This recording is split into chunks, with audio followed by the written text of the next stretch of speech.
19장 8절부터 10절까지인데, 지난 시간 우리는 보디발의 아내가 요셉의 용모를 눈여겨보다가 같이 잠자리를 같이 하자 이렇게 제안하는 장면을 보고 있었습니다.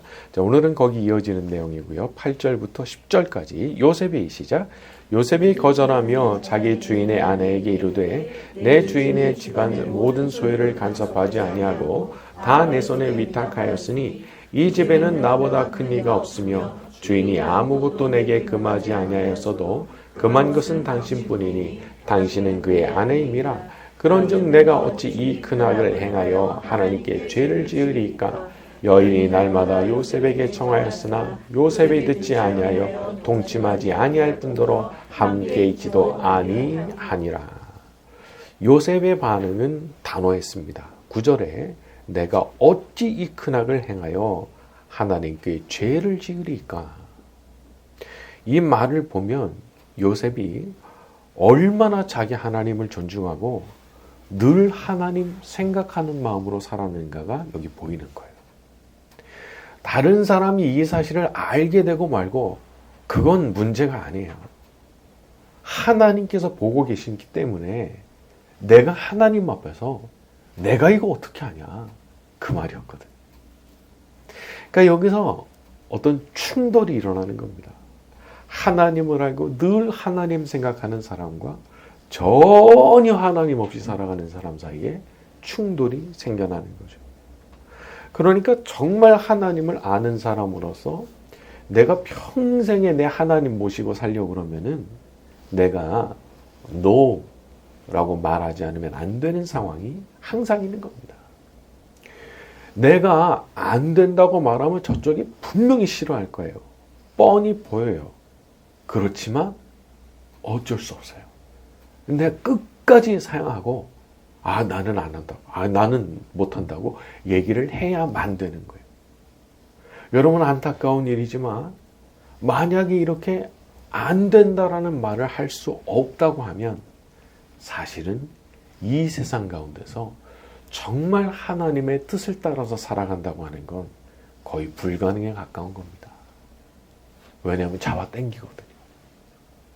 나와 같은 방향으로 가자고 확 잡아당기거든요. 그래서 우리가 이제 노라고 말을 할 수 있어야 되는 겁니다. 자, 그런데 또 이 여자가 보통 여자가 아닙니다. 포기하지 않아요. 자, 11절부터 12절입니다. 그러할 때에 시작. 그러할 때 요셉이 그의 일을 하러 그 집에 들어갔더니 그 집 사람들은 하나도 거기에 없었더라. 그 여인이 그의 옷을 잡고 이르되 나와 없자냐. 그러나 요셉이 그 여인의 손에 버려두고 밖으로 나가매. 집안 사람들 어느 날 계획적으로 다 내보내고 요셉이 일하는 거기에 딱 들어가 있는 거예요. 집안에 사람이 하나도 없는 거라. 이건 계획적인 거죠.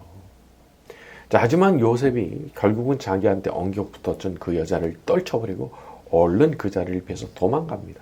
자, 13절부터 18절까지 갑니다. 그 여인이 시작. 그 여인이 요셉이 그의 옷을 자기 손에 버려두고 도망하여 나감을 보고 그 여인의 집사람들을 불러서 그들에게 이르되 보라, 주인이 히브리 사람을 우리에게 데려다가 우리를 희롱하게 하는도다. 그가 나와 동침하고자 내게로 들어오므로 내가 크게 소리 질렀더니 그가 나의 소리 질러 부름을 듣고 그의 옷을 내게 버려두고 도망하여 나가느니라 하고 그의 옷을 곁에 두고 자기 주인이 집으로 돌아오기를 기다려 이 말로 그에게 말하여 이르되 당신이 우리에게 데려온 히브리 종이 나를 희롱하려고 내게로 들어왔으므로 내가 소리 질러 불렀더니 그가 그의 옷을 내게 버려두고 도망하여 나간 나이다.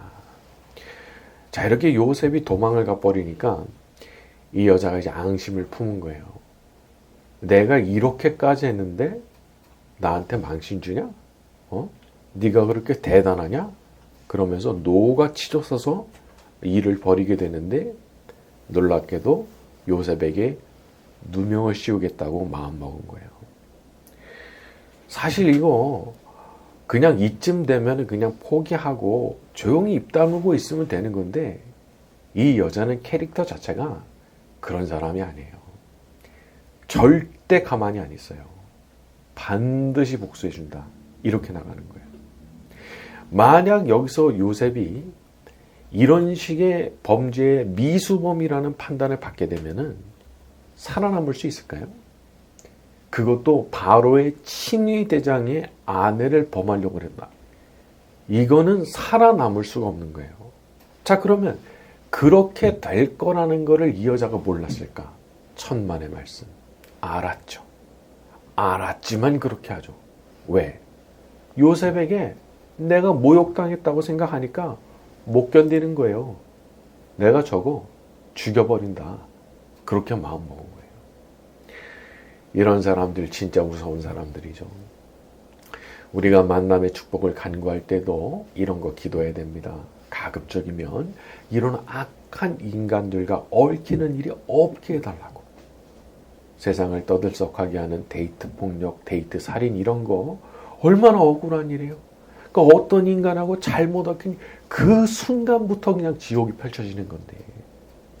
그래서 만남의 축복을 위해서 간구할 땐 제가 두 가지로 간구를 합니다. 첫째는요. 악한 인간들과 얽히지 않게 해주십시오. 이게 만남의 축복의 절반이에요. 악한 인간과 얽히지 않는 거 이게 절반이에요. 그리고 나머지 절반은 진짜 좋은 분 만나서 살게 해주십시오. 제가 자녀들을 위해서도 그렇고 우리 성도님들 위해서 기도할 때도 이 두 가지를 놓고 항상 기도하는 거예요. 정말 필요한 기도가 아니라고 할 수가 없는 거예요. 자, 우리 19절로 넘어갑니다. 그의 주인이 시작. 그의 주인이 자기 아내가 자기에게 이르기를 말을 듣고 심히 노한지라. 사실 요셉이 얼마나 성실한 사람이었는지 주인이 제일 잘 알았을 거예요. 그러니까 웬만해서는 요셉에 대해서 의심을 품게 하고 요셉을 내치게 만드는 일 쉽지 않았을 거란 말이에요. 근데 이 여자는 자기 남편이 뭐에 흔들리지는지를 너무 잘 알고 있었어요. 당연하죠. 아내니까. 남편이 어디를 건드리고 어떤 식의 논리를 갖다 대면 폭발하는지를 너무 잘 알고 있는 거예요. 이런 걸 보면 사람이 참 속아 넘어가기가 쉬운 거예요. 누군가 날 파악하고 있는 거예요.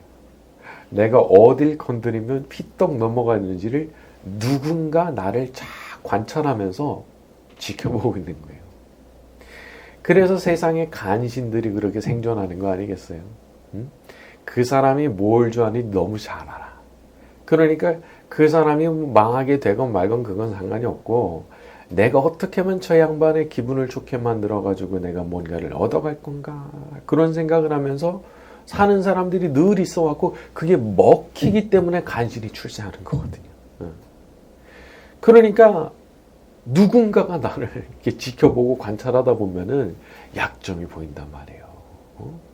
그러니까 이런 거 정말 하나님 앞에 기도하지 않을 수 없는 거예요.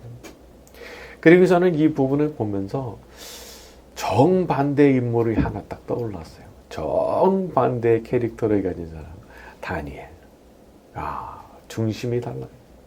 어떻게 하면 나한테 유리하고 어떻게 하면 내가 출세하고 이런 거 없어요. 아예 없어요. 오로지 나는 내 하나님 기쁘시게 하는 거. 그리고 내가 모시는 왕 잘 되게 하는 거. 그게 다니엘이 가진 전부인 거예요. 그 중심만 딱 가지고 가는 거예요.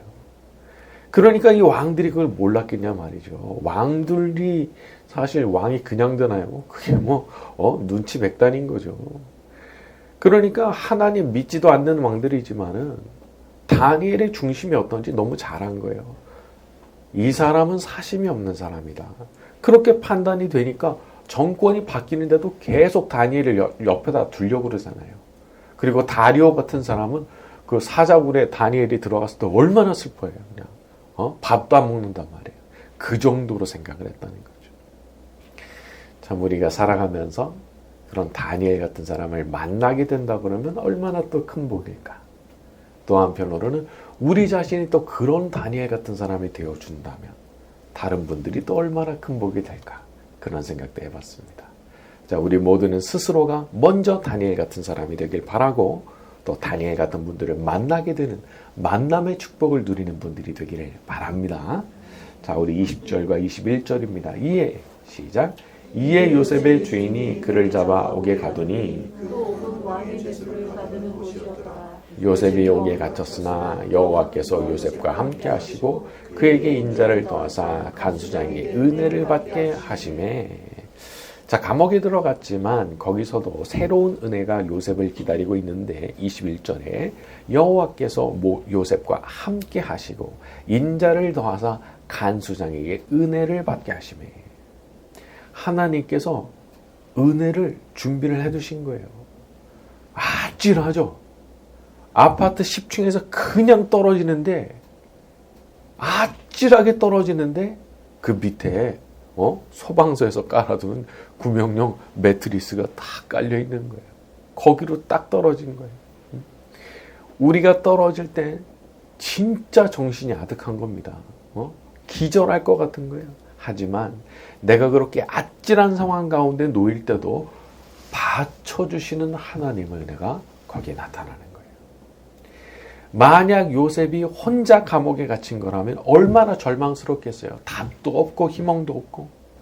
근데 거기 누가 같이 계시는 거예요? 하나님께서, 여호와께서 요셉과 함께 하시고. 진짜 중요한 건 내가 어디로 가든지 어디로 굴러 떨어지든지 내가 지하 몇 층 감옥에 갇히든지 간에 하나님께서 나와 함께 계시느냐 계시지 않느냐. 그게 진짜 중요한 거예요. 자, 우리 성경 한 구절 찾아봅니다. 시편 139편 7절에서 12절, 구약 성경 903쪽입니다. 시편 139편 7절에서 12절까지 갑니다. 구약 성경 903쪽 시편 139편 7절에서 12절까지의 말씀을 보겠습니다. 내가 주의 영을 시작. 내가 주의 영을 떠나 어디로 가며 주의 앞에서 어디로 피하리까? 내가 하늘에 올라갈지라도 거기 계시며 스올에 내 자리를 펼지라도 거기 계시니이다. 내가 새벽 날개를 치며 바다 끝에 가서 거주할지라도 거기서도 주의 손이 나를 인도하시며 주의 오른손이 나를 붙드시리다. 내가 혹시 말하기를 흑암이 반드시 나를 덮고 나를 두름 비치는 밤이 되리라 할지라도 주에게서는 흑암이 숨기지 못하며 밤이 낮과 같이 비추이 나니 주에게는 흑암과 빛이 같음이니이다. 8절에 내가 하늘에 올라갈지라도 또 설령 스올에 음부에 내 자리를 펼지라도 거기 같이 계신다. 11절 보면은 내가 혹시 말하기를 흑암이 나를 덮고 빛이 밤이 될 것 같다고 그렇게 말할 수도 있겠지만 어디 그러냐는 거예요. 12절에 주에게서는 밤이 낮과 같이 비치는 것이고 흑암이나 빛이나 다 마찬가지 아니냐는 거예요. 그렇죠. 우리가 볼 땐 암흑이고 꼼짝없이 망했구나 싶을 수 있지만 우리 하나님께는 아무것도 아니라는 거예요. 하나님께는 흑암이나 빛이나 아무것도 아니라는 거예요. 나는 흑암이 오면 정신을 못 차리지만 하나님은 그렇지 않은 거예요. 나는 흑암이 덮쳐버리면 아무것도 못하지만 하나님은 그렇지 않으시다는 거예요. 어디서든지 하나님께서 은혜를 베푸시면 거기서도 살 길이 열리게 되는 거죠. 우리 모두가 이미 그런 하나님의 은혜 가운데 있는 사람들인 줄로 믿습니다. 자, 우리 22절과 23절로 갑니다. 간수장이 시작. 간수장이 옥순죄수를 다 요셉의 손에 맡김으로 그 재반 사물을 요셉이 처리하고 간수장은 그의 손에 맡긴 것을 무엇이든지 살펴보지 아니하였으니 이는 여호와께서 요셉과 함께 하심이라. 여호와께서 그를 범사에 형통하게 하셨더라. 21절을 보게 되면 간수장에게 은혜를 받게 하셨는데 간수장이 그래가지고 옥중의 죄수를 다 요셉의 손에 맡겼다는 거예요. 저는 이 부분을 보면서 여기서마저도 되는 사람은 되는 거구나 그런 생각이 들었습니다. 노예로 팔려갔습니까? 거기서부터 다시 일어나요. 감옥에 들어갔습니까? 거기서 또 다시 일어나요. 그러니까 하나님께서 함께 하시면 거기가 어디든지 간에 거기서 그냥 다시 출발하면 돼요. 이건 정말 럭키인 거죠, 럭키. 세상에 이런 복이 어디 있어요? 그냥 어디 가도 돼요. 거기 가서 하나님 함께 하시면 다시 일어나는 거예요. 그와 같은 복이 우리들의 모두에게 있는 줄로 믿습니다. 자, 그리고 또 그렇게 하나님께서 일어나게 하실 때 그 방식을 보게 되면은 어떤 사람에게 은혜를 받게 하시는 방식을 쓰시는 것을 알아야 됩니다. 하나님께서 허공에서 일하시는 게 아니라 사람을 통해서 일하시는 경우가 많죠. 심지어 그분이 믿는 분이 아니에요. 그렇지만 그런 비신자들을 통해서도 하나님은 얼마든지 우리를 도와주시는 분이시거든요. 예전에 보디발도 마찬가지였고 간수장도 마찬가지고 또 다니엘에 섬겼던 왕들도 마찬가지입니다. 믿는 분들이 아니에요. 하지만 믿는 분들이 아닌데도 이렇게 다 나를 도와주려고 한다고 생각을 해보세요. 얼마나 좋은 일이에요. 우리는 우리가 만나는 분들 중에 믿지 않는 분들도 참 귀하게 여겨야 됩니다. 하나님께서 그분 통해서 나한테 복 주실지 어떻게 알아요? 그러니까 우리가 이런 걸 안다고 그러면은 누구에 대해서든지 내가 친절하게 대하려고 해야 되고 내가 항상 진심으로 대하려고 해야 되는 거죠.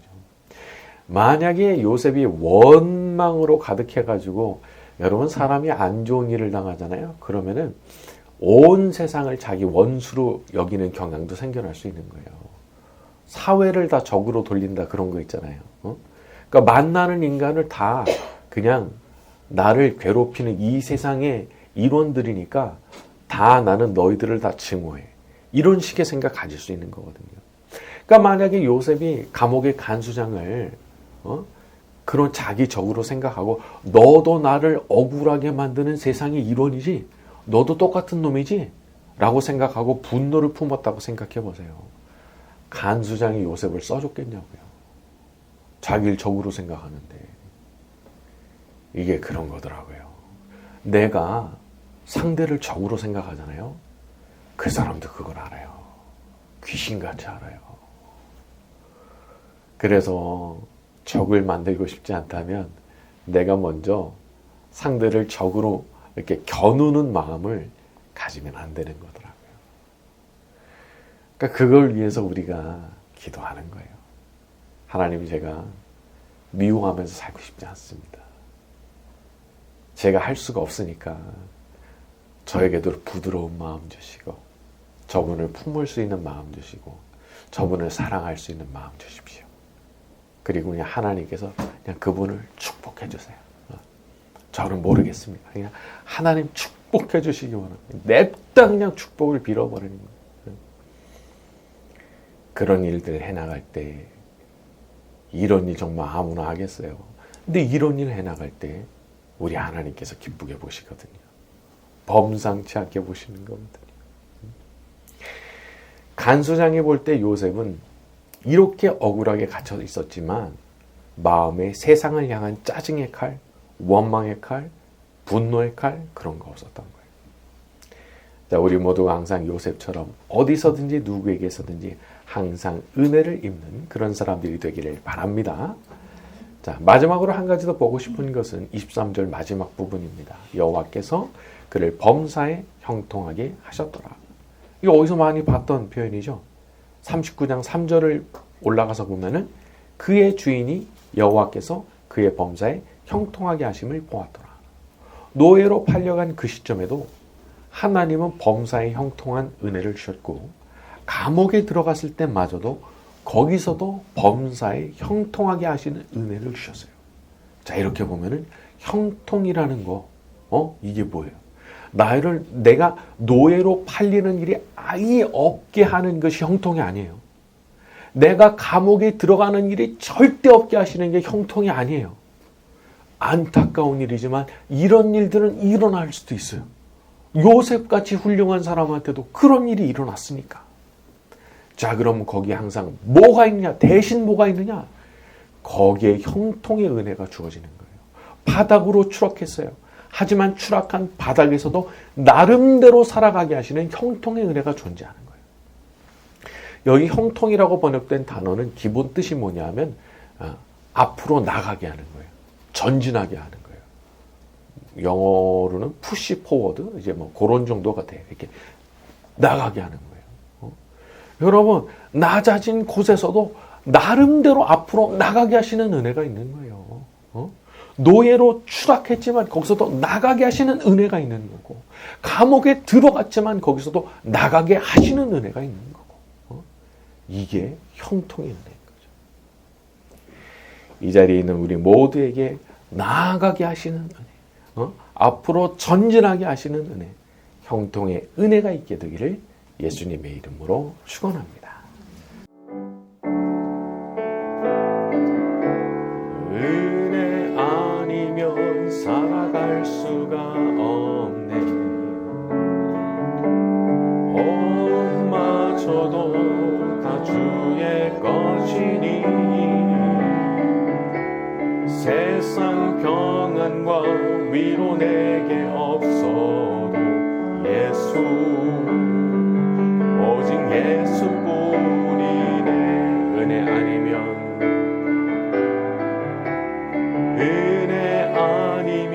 살아갈 수가 없네. 엄마저도 다 주의 것이니 세상 평안과 위로 내게 없어도 예수, 오직 예수뿐이네. 그 신계획 다 볼 수도 없고 작은 고난에 지쳐도 주께 묻기 나의 모든 삶 버티고 견디게 하시네. 은혜 아니면 살아갈 수가 없네. 나의 모든 것 다 주께 맡기니 참된 평안과 위로 내게 주신 주 예수, 오직 예수뿐이. 처음부터 다시 합니다. 은혜 아니면 살아갈 수가 없네. 엄마저도 다 주의 것이니 세상 평안과 위로 내게 없어도 예수, 오직 예수뿐이네. 그 신계획 다 볼 수도 없고 작은 고난에 지쳐도 주께 묻기 나의 모든 삶 버티고 견디게 하시네. 은혜 아니면 살아갈 수가 없네. 나의 모든 것 다 주께 맡기니 참된 평안과 위로 내게 주신 주 예수, 오직 예수뿐이네. 예수 사랑합니다. 예수 사랑합니다. 사랑합니다. 온 마음 다하여 오직 주님 한 분만 간절히 더 원합니다.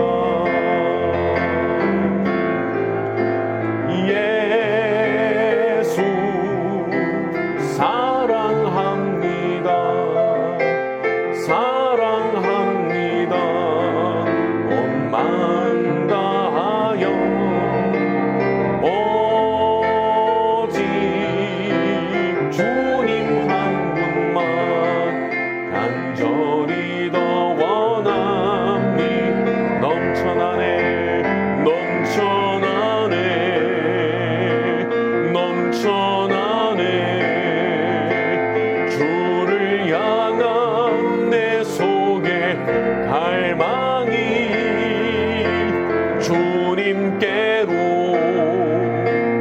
날 이끌어 주소서. 주님을 더 원합니. 예수 사랑합니다.